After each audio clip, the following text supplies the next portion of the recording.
രാഹുൽ ഗാന്ധി ഒഴിയുന്ന സീറ്റിൽ പ്രിയങ്ക ഗാന്ധിയുടെ സ്ഥാനാർത്ഥിത്വം പ്രഖ്യാപിച്ചതോടെ വയനാട് ലോക്സഭാ മണ്ഡലം ഒരിക്കൽ കൂടി ദേശീയ ശ്രദ്ധയെ ആകർഷിക്കുന്നു. CPI, BJP എന്നീ പാർട്ടികളുടെ സ്ഥാനാർത്ഥികൾ ആരാവുമെന്നാണ് എല്ലാവരും ആകാംക്ഷയോടെ ഉറ്റുനോക്കുന്നത്. രതീഷ് കുഞ്ചത്തൂർ ചേരുകയാണ് വിശദാംശങ്ങളുമായി. രതീഷ്, രാഹുൽ ഗാന്ധി വയനാട് ഒഴിയുന്ന സാഹചര്യത്തിൽ അദ്ദേഹത്തിൻ്റെ തന്നെ സഹോദരി പ്രിയങ്ക ഗാന്ധിയാണ് അവിടെ കോൺഗ്രസ് സ്ഥാനാർത്ഥിയായി മത്സരിക്കുക. ഏത് തരത്തിലാണ് മണ്ഡലം ഒരിക്കൽ കൂടി ശ്രദ്ധ കേന്ദ്രീകരിക്കൊപ്പം BJPയുടെയും CPIയുടെയും ഈ സ്ഥാനാർത്ഥികൾ ആരാകും എന്ന കാര്യത്തിൽ ഒരു അനുമാനം നമുക്ക് ഈ ഘട്ടത്തിൽ പറയാൻ സാധിക്കുമോ? എന്താണ് വിവരങ്ങൾ? തീർച്ചയായും നന്ദു, രാഹുൽ ഗാന്ധി വയനാട് മണ്ഡലം ഒഴിയുന്ന ഒരു സാഹചര്യത്തിൽ നേരത്തെ തന്നെ പ്രിയങ്ക ഗാന്ധി വയനാട് മണ്ഡലത്തിൽ എത്തുമെന്നൊരു സൂചനകൾ ലഭിച്ചിരുന്നു.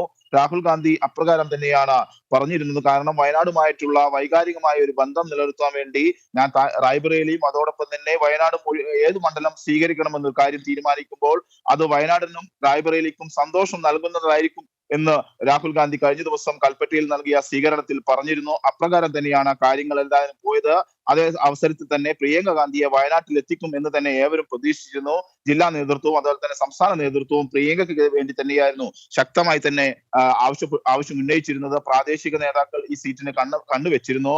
അപ്രകാരം പ്രാദേശിക നേതാക്കളെ ഈ വയനാട് മണ്ഡലത്തിൽ മത്സരിപ്പിച്ചാൽ അത് വോട്ടർമാർക്കിടയിൽ വലിയ രീതിയിലുള്ള ആരോപണങ്ങൾക്കും അതുപോലെ പ്രതികരണങ്ങൾക്കും കാരണമാകും. കാരണം രാഹുൽ ഗാന്ധി വയനാട് ഒഴിയുന്ന ഒരു സാഹചര്യത്തിൽ നേരത്തെ വയനാട് രാഹുൽ ഗാന്ധി തന്റെ കുടുംബം എന്നായിരുന്നു വിശേഷിപ്പിച്ചിരുന്നത്. കാരണം അത്തരത്തിലുള്ള വൈകാരികമായ ഒരു ബന്ധം വയനാട് മണ്ഡലവുമായി രാഹുൽ ഗാന്ധി നിലനിർത്തി പോകുന്ന ഒരു സാഹചര്യത്തിൽ തന്നെ വയനാട് മണ്ഡലം ഒഴിയുന്ന ഒരു സാഹചര്യം വന്നാൽ അപ്പോൾ ഉപതെരഞ്ഞെടുപ്പിൽ സാധ്യത തെളിയുമ്പോൾ വയനാട് മണ്ഡലം ഒഴിയുന്ന രാഹുൽ ഗാന്ധി ഒഴിഞ്ഞു എന്നൊരു പ്രചരണം LDFും NDAയും ശക്തമായി ഉന്നയിക്കും. അപ്പോൾ ഈ പ്രാദേശിക നേതാക്കളെ ഈ മത്സര രംഗത്തേക്ക് ഇറക്കിയാൽ ഇത് വലിയ തോതിൽ തിരിച്ചടിയാകുമെന്നൊരു വിലയിരുത്തലിന്റെ അടിസ്ഥാനത്തിൽ തന്നെയാണ് വയനാട്ടിൽ പ്രിയങ്ക ഗാന്ധിയെ മത്സരിപ്പിക്കാൻ തീരുമാനിച്ചത്. പ്രിയങ്ക എത്തുന്നതോടുകൂടി തന്നെ വോട്ടർമാർക്കിടയിലുള്ള ആ വലിയ രീതിയിലുള്ള തിരിച്ചടി ഉണ്ടാകില്ല എന്നൊരു പൊതു വിലയിരുത്തലും UDF ക്യാമ്പിനുണ്ട്. അതുകൊണ്ട് തന്നെ ആത്മവിശ്വാസവുമായി തന്നെയാണ് ഉപതെരഞ്ഞെടുപ്പിനെ നേരിടാൻ UDF നേതൃത്വം പോകുന്നത്. പ്രിയങ്ക ഗാന്ധിയുടെ വരവോടുകൂടി തന്നെ വയനാട്ടിലെ വലിയ തോതിൽ,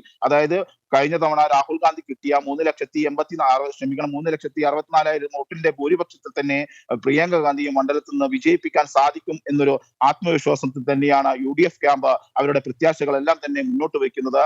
പ്രിയങ്ക ഗാന്ധിയെ സ്വാഗതം ചെയ്തുകൊണ്ട് വയനാട്ടിലെ പ്രാദേശിക നേതൃത്വം വരവേൽക്കുകയും ചെയ്തു. അവർക്ക് വേണ്ടി പ്രകടനങ്ങളും മുദ്രാവാക്യങ്ങളും കഴിഞ്ഞ ദിവസം രാത്രിയിൽ തന്നെ പ്രവർത്തകർ ഏറ്റെടുക്കുകയും ചെയ്തു. എന്നാൽ വളരെ ആത്മവിശ്വാസത്തോടു കൂടി തന്നെയാണ് പ്രിയങ്ക ഗാന്ധിയെ വയനാട്ടിലെ ജനത സ്വാഗതം ചെയ്യുന്നത്. രാഹുൽ ഗാന്ധിക്ക് പകരം നിൽക്കാൻ പ്രിയങ്ക ഗാന്ധി മതിയെന്ന ഒരു പൊതു വിലയിരുത്തൽ വോട്ടർമാർക്കിടയിലുണ്ട്, കോൺഗ്രസ് നേതൃത്വത്തിനുണ്ട്. അതുകൊണ്ട് തന്നെ പ്രിയങ്ക ഗാന്ധി വയനാട് മണ്ഡലത്തിൽ എത്തിയാൽ ഒരു തരത്തിലും UDFന് അത് ക്ഷീണമുണ്ടാക്കുന്ന സാഹചര്യം ഉണ്ടാകില്ല. വലിയ തരത്തിലുള്ള വിജയം തന്നെയാകും UDFന് ഉണ്ടാകുക. രാഹുൽ ഗാന്ധി മണ്ഡലം ഒഴിയുന്ന ഒരു സാഹചര്യത്തിൽ നേരത്തെ NDAക്ക് വേണ്ടി മത്സരിച്ച BJPയുടെ സംസ്ഥാന അധ്യക്ഷൻ K സുരേന്ദ്രൻ വളരെ തോതിൽ വലിയ രീതിയിൽ തന്നെയാണ് വിമർശനം ഉന്നയിച്ചത്. കാരണം വയനാട്ടിലെ ജനതയെ രാഹുൽ ഗാന്ധി വഞ്ചിച്ചു എന്നൊരു രീതിയിൽ തന്നെ പ്രചരണം K സുരേന്ദ്രൻ ഉന്നയിച്ചു. CPIയും കടുത്ത ഭാഷയിൽ തന്നെയാണ് രാഹുൽ ഗാന്ധിയെ വിമർശിച്ചത്. കാരണം വയനാട്ടിലെ ജനതയെ രാഹുൽ ഗാന്ധി വഞ്ചിക്കുകയായിരുന്നു എന്നൊരു പൊതു വിമർശനം തന്നെയാണ് CPI ഉയർത്തിയത്. കാരണം നേരത്തെ ഈ മണ്ഡലം മത്സരിക്കുമ്പോൾ തന്നെ രാഹുൽ ഗാന്ധിക്ക് അറിയായിരുന്നു റായ്ബറയിൽ മത്സരിക്കുന്ന കാര്യം. എന്നാൽ വോട്ടർമാരോട് പറയാൻ രാഹുൽ ഗാന്ധി തയ്യാറായില്ല.